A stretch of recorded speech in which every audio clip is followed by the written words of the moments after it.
तो good morning, मैं CP sir आप सभी का स्वागत करता हूं। आइए आज कक्षा 10 की गणित में महत्वपूर्ण प्रश्न की चर्चा करते हैं। प्रश्न है, आंधी आने से एक पेड़ टूट जाता है। ध्यान दीजिए, आंधी जब आएगी तो ये मान लेते हैं कोई एक पेड़ था, ठीक है। एक पेड़ टूट जाता है और टूटा हुआ भाग इस तरह मुड़ जाता है कि पेड़ का शिखर जमीन को छूने लगता है। मान लेते हैं ये यहाँ से भाग टूटा और ये टूट कर यूं गिर गया, ठीक है। और ये जमीन को छुआ और ये क्या है, ये हमारा एक पेड़ है, ठीक है। अब इसके बाद कह रहा है और इसके साथ 30 अंश का कोण बनाता है। यहाँ जो कोण बना वो कितने का बना, 30 अंश का कोण बनाता है। और पेड़ के पाद बिंदु की दूरी जहां पाद के शिखर को जमीन से छूता है 8 मीटर है। यानी ये दूरी कितना है बेटा, ये 8 मीटर है, ठीक है। तो पेड़ की ऊंचाई यानी कि ये टोटल ऊंचाई हम मान लेते हैं कितना है, h मीटर है।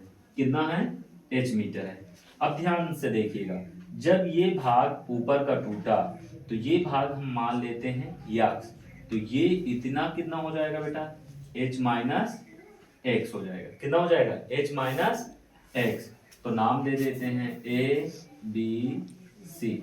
अब हमारे पास ये है, तो हम मान लेते हैं कि माना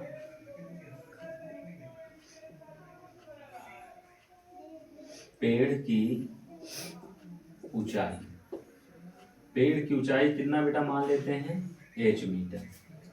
और टूटा भाग की लंबाई, टूटा भाग की जो लंबाई है बेटा वो x मीटर। कितना, x मीटर। तो इसलिए हम कहेंगे कि AB, ध्यान दें, AB की ऊंचाई, AB की ऊंचाई, ठीक है, AB की जो ऊंचाई होगी वो होगी h माइनस एक्स मीटर। कितना होगी, h माइनस एक्स मीटर, ठीक है। इतनी बात समझ में आई। डर देखिए यहां तक कोई दिक्कत।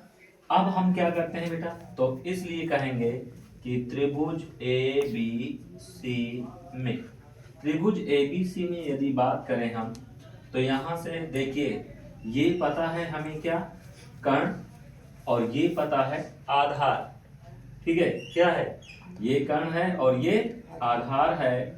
तो सबसे पहले हम यहाँ पर बात करेंगे, या तो ऐसा करो, कोण के सामने भुजा लाम और ये आधार, ठीक है।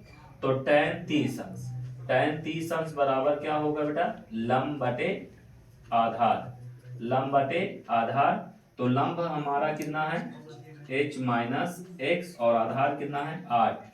tan 30 अंश का मान होता है 1/√3 बराबर h माइनस एक्स बटा 8। तो यहां से ये इधर गुणा होगा तो ये हो जाएगा 8 के 8 और इसका होगा तो h माइनस एक्स और ये हो जाएगा √3। ये समीकरण नंबर 1 हो जाएगा। अब पुनः इसी में से अब हम पता करेंगे x की वैल्यू। तो x ये हमारा कर्ण है और ये आधार है। तो पुनः हम लिखेंगे कि पुनः त्रिभुज ए बी सी में, ठीक है, cos 30 अंश बराबर जो होगा, ठीक है, ध्यान देना, cos 30 अंश बराबर क्या होता है बेटा, आधार बटे कर्ण, ठीक है। आधार 8 है और कर्ण कितना है, x है। और cos 30 अंश की जो वैल्यू होती है वो कितना होती है, 1/2। तो 8/x। cos 30 अंश की वैल्यू क्या होगी, √3/2, ठीक है। cos 30 की वैल्यू जो होगी √3/2, तो यक्स से इधर आ जाएगा बेटा, तो ये हो जाएगा यक्स, ध्यान देना, ये हो जाएगा x√3 बराबर 8 दूना 16। क्या हो जाएगा, 8 दूना 16। तो यहां से हम कह सकते हैं, क्या कह सकते हैं बेटा, कि x बराबर, ये गुणे में है, इधर आएगा भाग में, तो 16/√3, समीकरण 2। तो अब ये लिखेंगे कि x का मान समीकरण 2 में क्या करने पर, रखने पर, ठीक है, 2 में रख देंगे बेटा। तो ये हो जाएगा 8 बराबर h माइनस एक्स, एक्स की वैल्यू क्या है 16/√3 और ये हो जाएगा √3। क्या हो जाएगा √3।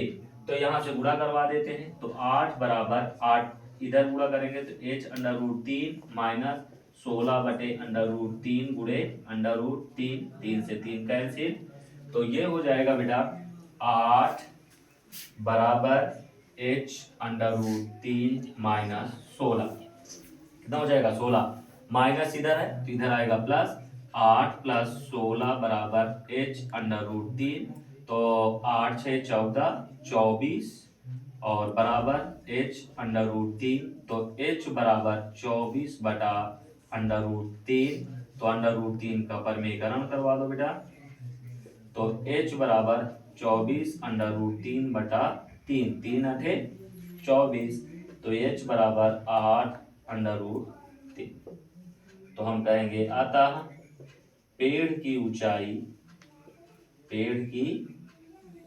ऊंचाई जो होगी वो होगी 8/√3 मीटर।